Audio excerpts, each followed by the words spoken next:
Welcome to Bible Fiber, where we are encountering the textures and shades of the biblical tapestry through 12 minor prophets, 2 reformers, and 1 exile.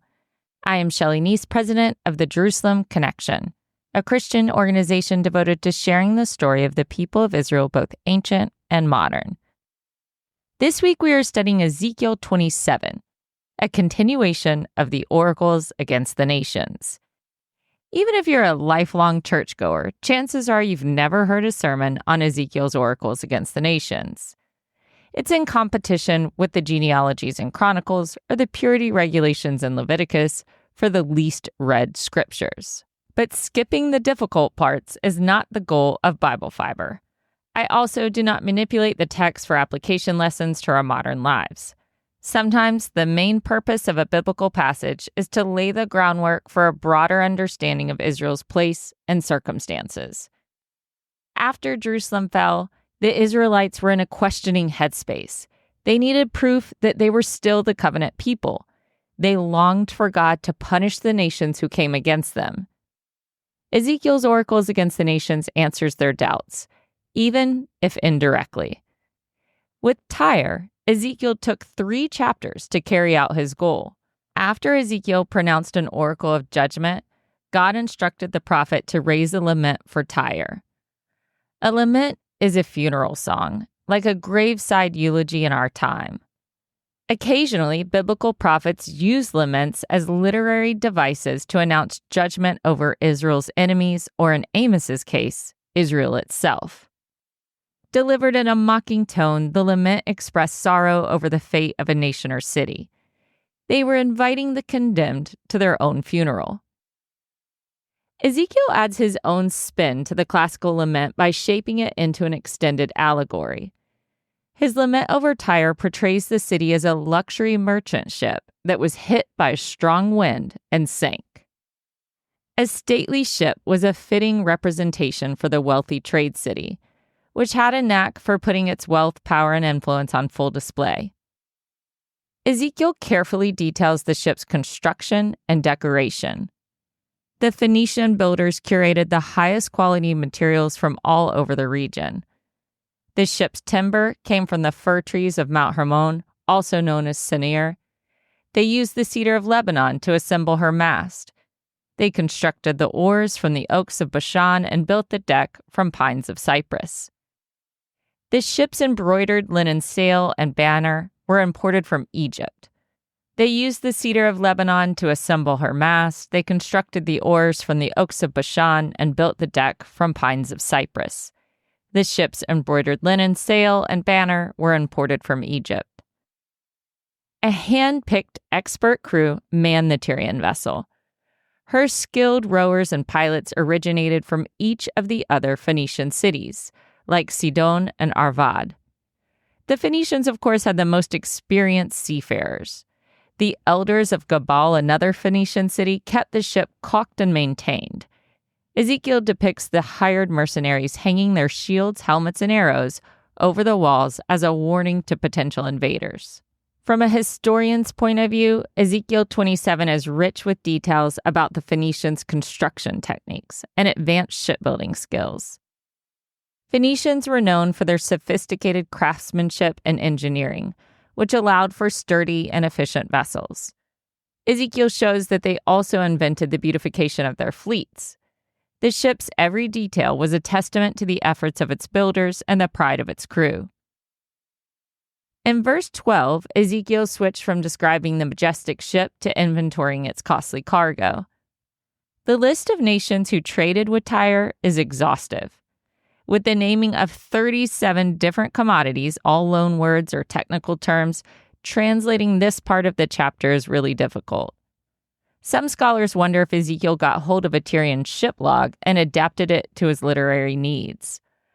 Otherwise, it's pretty remarkable that a Judean prophet possessed such a sound knowledge of Tyre's commerce. Ezekiel listed Tyre's trading partners in geographical order.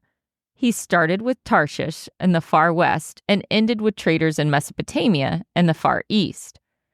Among the 23 trading partners listed, some are clearly identifiable, while others are subject to debate. Ezekiel may have modeled his list on the Table of Nations in Genesis. The Table of Nations in Genesis 10 is a genealogical account that lists the descendants of Noah's 3 sons, Shem, Ham, and Japheth, after the flood. It outlines the various nations that they established. Both Ezekiel's inventory and Genesis' Table of the Nations include Tarshish, Javan, Tubal, Meshech, Cush, and Put. Ezekiel refers to the Canaanites as men of Arvad. If Ezekiel intentionally connected his list to Genesis, he was likely sending a theological message to his contemporaries. The God of the Bible had always cared about the workings of the nations and their treatment of the covenant people. He remained sovereign over the entire world and in control of history. Ezekiel placed Judah and Israel at the center of the nation list. Mentioning of Israel was anachronistic since the kingdom had been destroyed over a century. But this may be another clue that the commodity list alluded to the Table of Nations. Ezekiel said, Judah and the land of Israel traded with you. They exchanged for your merchandise wheat from Minnith, millet, honey, oil, and balm. Although many of the wares aboard the Tyrian ship were luxury goods, gems, ivory, perfume, and carpet, Judah and Israel just traded common food items. The Bible first mentions a trading relationship between Judah and Tyre when King Solomon was constructing the first temple. Solomon heavily relied on Tyrian builders and metalworkers for their construction expertise. He worked out a diplomatic arrangement with the king of Tyre that Judah would trade wheat and oil for high-quality cedar from the temple. Even in the shadow of the mighty Babylonian Empire, Tyre forged strategic commercial alliances and maintained its economic dominance in the region. In Ezekiel's day, Tyre had total control over the eastern Mediterranean sea trade. Although Tyre was not an empire trying to accrue territory, her far-reaching influence stemmed from her enormous trading partners. The city's rulers leveraged Tyre's economic hegemony to negotiate favorable terms with larger empires, ensuring Tyre's prominence even during periods of conflict. Ezekiel exclaimed, "Your borders are in the heart of the seas." Only once Ezekiel had elaborated on the sailing ship's majestic construction and valuable cargo does he reveal the actual reason he was composing an allegorical lament. Disaster awaited the ship. A storm was going to capsize the Tyrian vessel, taking crew and commodities with it. Ezekiel stated, "So you were filled and heavily laden in the heart of the seas. Your rowers have brought you into the high seas. The east wind has wrecked you in the heart of the seas." The ship was so weighted with her wares that she easily sank to the bottom of the sea. In antiquity, standard laments had two parts. Laments begin by praising the qualities of the deceased. In Ezekiel's lament of Tyre, for example, he expounded on her beauty, wealth, and the scope of her influence. As a follow-on, laments acknowledged the tragedy of the loss. In the second part of Tyre's lament, Ezekiel recounted everything that sank along with the ship. He said, "Your riches, your wares, your merchandise, your sailors and your pilots, your caulkers, your dealers in merchandise, and all your warriors within you, with all the company that is with you, sink into the heart of the seas on the day of your ruin." The uproar of the sea represented the tumultuous consequences of Tyre's fall. Ezekiel does not directly attribute the destructive wind to God. However, the text implies the presence of a divine hand. Ezekiel may have been paying homage to Psalm 48 by weaving similar language into his lament. The psalmist had described God's punishing hand as the east wind that would topple any nation that came against Israel. The imagery of a grand ship transformed into ocean debris reinforces the theme of divine judgment against Tyre. The sinking of the Tyrian ship parallels in many ways the disastrous fate of the Titanic. In both cases, these grand vessels were symbols of their respective civilizations' wealth, power, and technological prowess, seemingly invincible until their tragic downfalls. The greater the perceived invincibility and grandeur of something, the more shocking and impactful its fall becomes.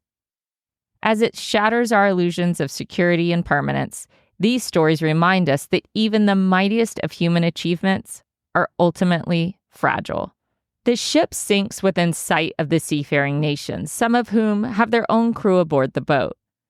Her trading partners and sister cities watched in horror from the rocky shores, but there was nothing they could do to stop the ship from succumbing to the seas.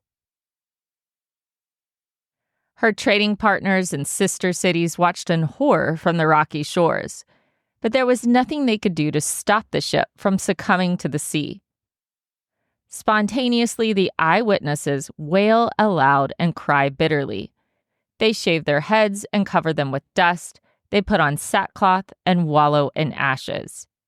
In grieving the ship, they performed all the actions that Ezekiel was forbidden to do in mourning his wife's death. Ezekiel embeds the mourner's full-throated lament within his larger lament. They cried out, "When your wares came from the seas, you satisfied many peoples. With your abundant wealth and merchandise, you enriched the kings of the earth." Their description of Tyre matches how Isaiah once referred to Tyre as the bestower of crowns.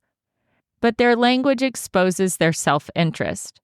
Without Tyre as their benefactor, they fear their own economies will falter. They grieve the lost benefits of trading with Tyre, and certainly Tyre's demise would have a terrible impact on the broader maritime community. Recall that in 2008, a mortgage crisis in the United States had a domino effect that created a global economic downturn. This shipwreck is an apt metaphor for the consequences of greed and materialism. Chapter 27 never mentions Tyre's specific crime. On its own, the chapter lacks a clear theological lesson. In context, the lament follows the initial oracle that accused Tyre of trying to replace Judah as the gate to the nations. This ship allegory precedes Ezekiel's oracle against the arrogant and blasphemous Tyrian king in chapter 28. Ezekiel's ship lament does not indict Tyre. Instead, he uses the Tyrians' own words to condemn them. Tyre boasted, "I am perfect in beauty." Tyre bought into her own propaganda and possessed a lofty opinion of itself. The city was unaware of the impending doom that would shatter its illusion of invincibility. Such a claim to greatness reflected their immense pride and self-sufficiency. Ultimately, though, the city's overestimation of its own strength led to its downfall. Truly, there was no nation greater. Built with the highest quality wood and manned by an experienced crew, the Tyrian ship seemed unsinkable. However, shock was Ezekiel's number one rhetorical strategy. By extensively promoting Tyre as the envy of the region, its ruin becomes even more noteworthy. The ship capsized with a single east wind. As the biblical proverb goes, pride goes before destruction, and a haughty spirit before a fall. Or as my Alabama relatives would say, Tyre got too big for their britches. Although Ezekiel focused on Tyre far longer than any other biblical book, other prophets also reprimanded Tyre's hubris. Zechariah portrayed the wealth of the Tyrian city as silver heaped up like dust and gold as plentiful as dirt in the streets. Ezekiel was also not the only prophet to credit God with Tyre's downturn. Zechariah described God as taking all the silver and gold and hurling it into the sea.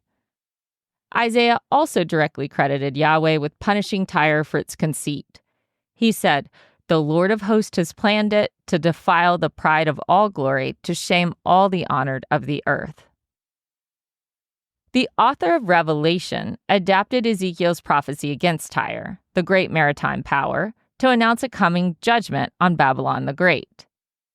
The thematic and symbolic parallels between Ezekiel 27 and Revelation 17 and 18 are impossible to dismiss. Both prophecies depict wealthy maritime powers characterized by pride, luxury, and corrupting influence. The imagery of opulence, including rich descriptions of precious goods and adornments, is prevalent in both accounts. Key shared elements include the personification of the city and the emphasis on their self-exaltation, and the detailed accounts of their destruction.